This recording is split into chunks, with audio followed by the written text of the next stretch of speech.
Morning, everybody. Thank you for joining us. We'll begin with chapter 34, verse 13.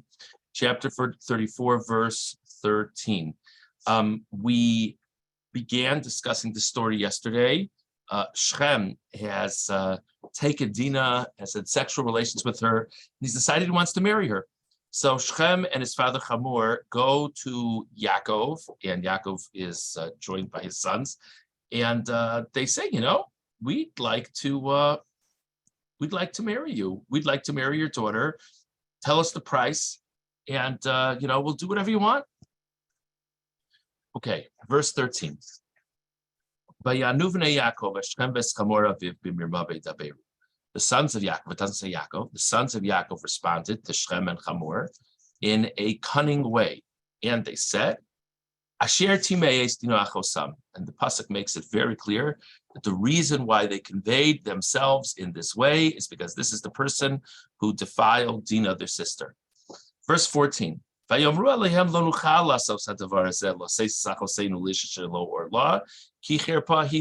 very big on circumcision. So we can't marry off our sister/daughter to someone who is uncircumcised. Verse 15, we have a proposal. Why don't all of your men circumcise? And then it won't just be Dinah and Shechem. It'll be all kinds of shidduchim. Verse 18, Shechem and Hamor thought that was one great idea. They make arrangements. Everybody, all the men in the city get circumcised because they think this is a great deal. And now in verse 25, on the third day after the bris, which is the people were in a lot of pain,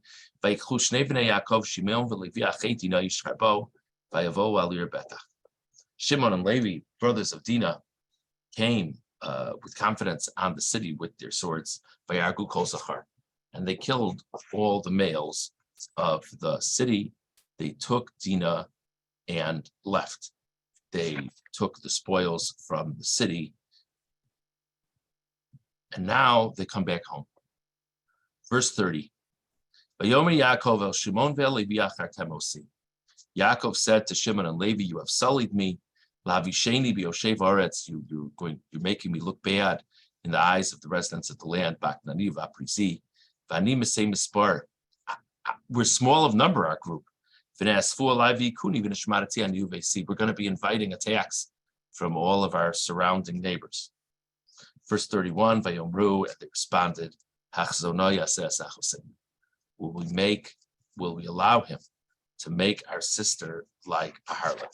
Okay. I already asked you, Yaakov thought this was a good idea or didn't think this was a good idea. It seems from the end of the story that he thinks it's a terrible idea. He's there with them when they make this proposal about having a bris.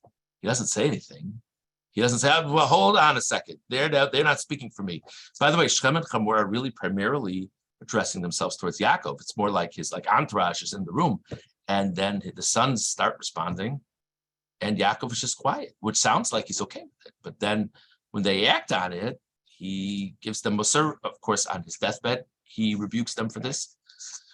So what's going on? So let's see the Ramban. Ramban on Pasuk Yud Gimel. Ramban on Yud Gimel. Vayanu v'nei Yaakov Shechem v'Hamor aviv b'mirba. Hine Hamor u'Shechem el avia v'elachea dibru. Hamor and Shechem were addressing themselves to Yaakov and the brothers. Aval hazakein lo ana osam davar, but Yaakov didn't respond at all. Ki banav yidabru b'mkomo b'inyan hazel l'chvodo. It was like beneath him to get involved in this. So his sons were speaking on his behalf. This was pasnished for Yaakov to get involved in this discussion. This whole topic was so embarrassing and awkward for them. Their sister has been taken, his daughter has been taken, this man who's not even of their faith wants to marry her.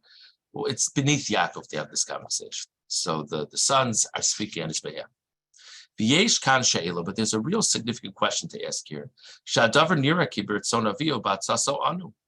It sounds like this was with Yaakov's approval. he was in their presence.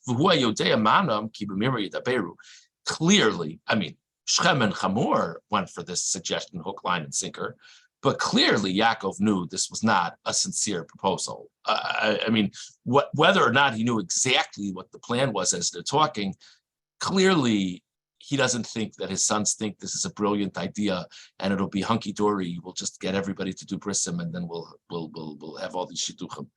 Vim kain lamakas. So he sits there quietly. He doesn't interject. He doesn't tell them to stop what they're doing. And then they act on it. And then he gets angry at them. If he thought this was wrong, he should have said something from the beginning.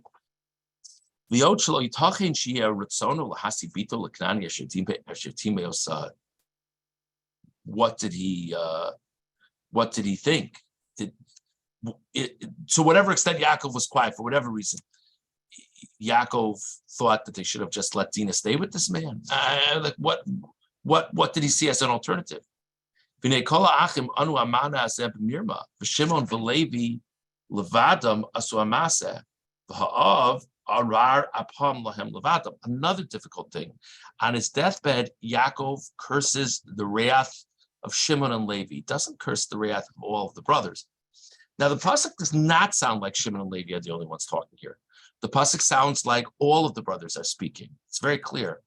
Now, Shimon and Levi are the ones who act, but aren't Shimon and Levi just following through on the plan hatched by the brothers as a group? So why is he blaming Shimon and Levi specifically on his deathbed? He should blame all the brothers. So why doesn't he blame all the brothers? And why doesn't he blame himself? He sat there quietly. He knew something was up. Vatshuva ki amir mohaisa ba'amram limo lahem kol zachar. Ki chashvu shlo kain b'nei ha'ir. Believe lahavdil in politics, this is called a poison pill. The mirma, the cunning that they exhibited as a group, all the brothers, was, if you say no, it's bad. It's going to be a war if you say no. So they come and they say, we've got a great idea. We would love to do this. But here's the thing. We need you guys to circumcise first.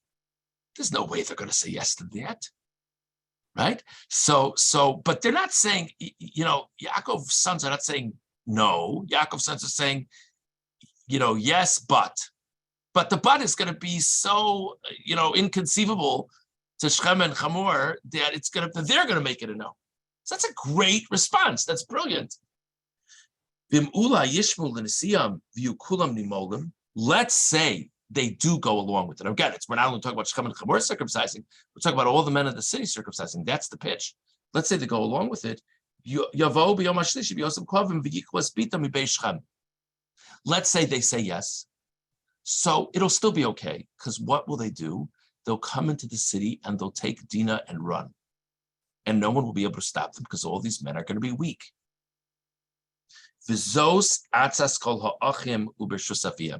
That was the idea.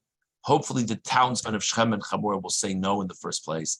And if they say yes, so then we know when we're gonna save Dinah. Shimon v'Levi ratzuli nake mehem. V'hargu kol anshe ha'ir. Shimon and Levi wanted more. Shimon and Levi wanted to punish them. Shimon and Levi wanted to kill them for doing such a thing to their sister. That Shimon and Levi were flying solo on. So Yaakov didn't object to the plan because the plan was not to kill anybody. Yaakov rebukes Shimon and Levi on his deathbed because they acted in a totally different way. And in this parsha, he rebukes them because they acted on a totally different scale than anyone else had in mind.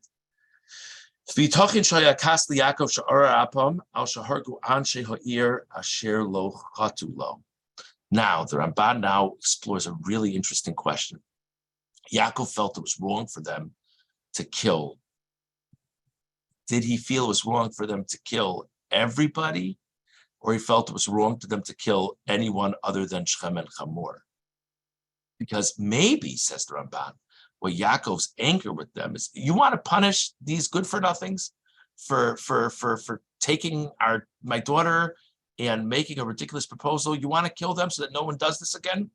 Maybe he's okay with that. But maybe the problem is, what did everybody else in the city do to you? Maybe they should have just killed Shechem, who took Dinah. Maybe they should have done that and had relations with her. V'zel mash amra kasu vayanu v'nei Yaakov as Shechem v'es Chamor aviv b'mirma v'yidaberu asher timei es estino achosam kikulam u'skimu l'daber lo b'mirma avur and avalash asalahem. The Ramban says that's implied in the pasuk because when they speak with cunning, it says they spoke to the one who defiled their sister. That's one person, that's Shechem, meaning the whole license for everything that they had in mind was because of what Shechem did. So maybe Yaakov's criticism of Shimon and Levi is not that you killed anyone, it's that you killed anyone other than Shechem. For Rabbim Yishalu, many ask, so now let's take it out of what Yaakov was rebuking them for. Let's just ask this question. Shimon and Levi, they're the foundational members of Klal Yisrael. Right? Why would they kill all these people? What did all these other people do to them? It's a very famous answer from the Rambam.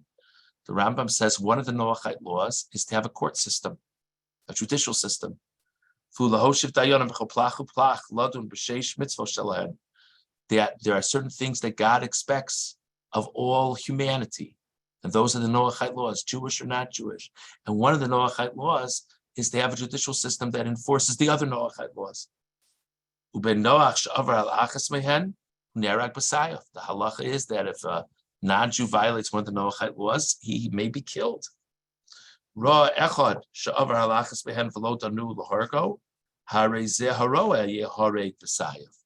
So, if there's a town that allows someone to act in an immoral manner and no one says boo, the person deserves to be punished, but the town deserves to be punished for not enforcing a judicial system that clarifies right and wrong.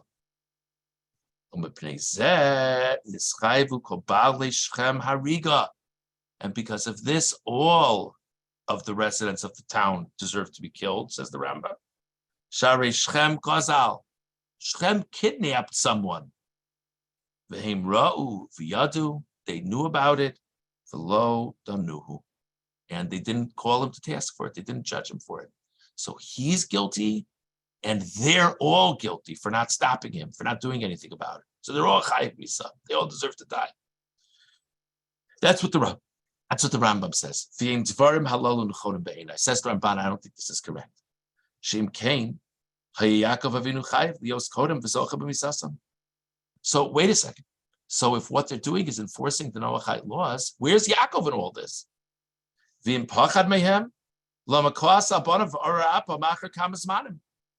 So, and if maybe Yaakov is just scared, so he shouldn't be criticizing Shimon and Levi.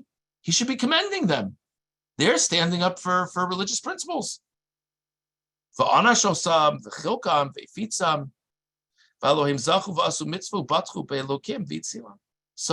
why would you criticize the sons who stood up to do the right thing? So I know we spent a lot of time on this Ramban. I apologize. We're going to hold here. God willing, we'll see the answer tomorrow, God willing. The Ramban's own pshat. But we discussed the questions of why Yaakov is not responding to Shechem and Hamor, why it's only his sons. We discussed why Yaakov thought that what Shimon and Levi did was bad. Why didn't he object when the plan was hatched? We explained that what the brothers had in mind was different than what Shimon and Levi had in mind. And now we discussed why did Shimon and Levi feel that it was appropriate to kill all those people. So we had the answer of the Rambam. We had the Ramban's question on the Rambam, and God willing, tomorrow we will see the Ramban's approach.